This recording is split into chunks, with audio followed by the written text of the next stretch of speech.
All right, a couple of y'all having some problems with your dissolves not working correctly.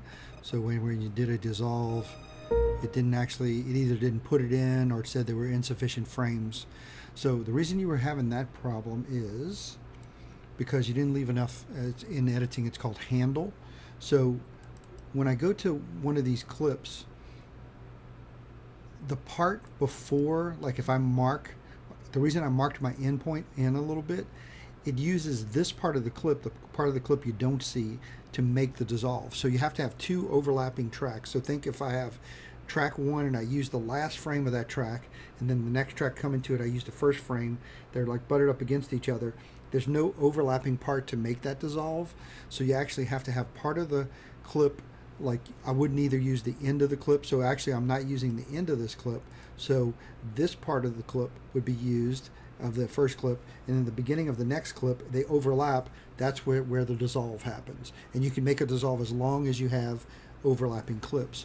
So the problem could come in, let's just say I have this first clip I'm going to put down, and I'm just going to put the end point at the end point at the ending. So now I have this whole clip. I'm using the whole clip, and let's go to another clip where I go to this, and I'm going to use the beginning of it, and then I drag that down to my timeline. So now I have two clips. So if I do a cut, it plays just fine. Okay, you'll see it cut and then cut. Okay, so everything's perfect. So I'm going to zoom in a little bit. So let's say if I try to make a dissolve on this, I'm going to hit my Command D, and notice I get this error, insufficient media.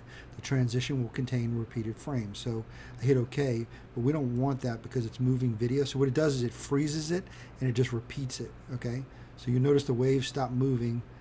So we don't want that. Okay, so I'm going to Command Z, and notice if I even zoom in a little more, it's got this weird zebra stripe thing on it because it's saying it's not really a dissolve. Okay, so I'm going to go ahead and highlight it and delete it.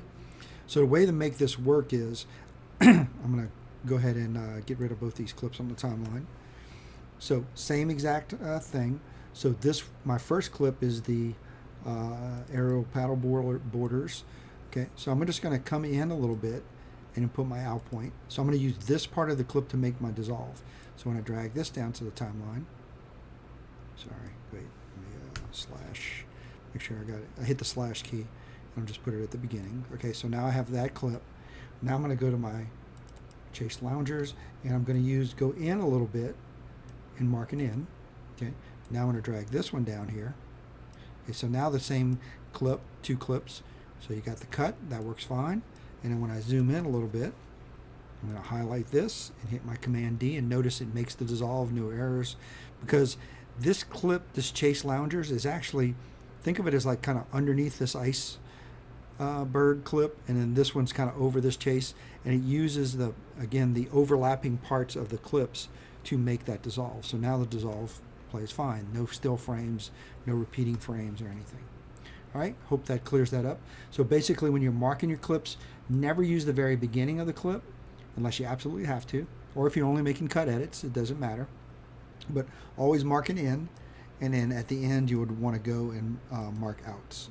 So you have this area and this area to make your dissolves with. Okay, hope that helps some people. If you have any questions, just email me or give me a text. All right.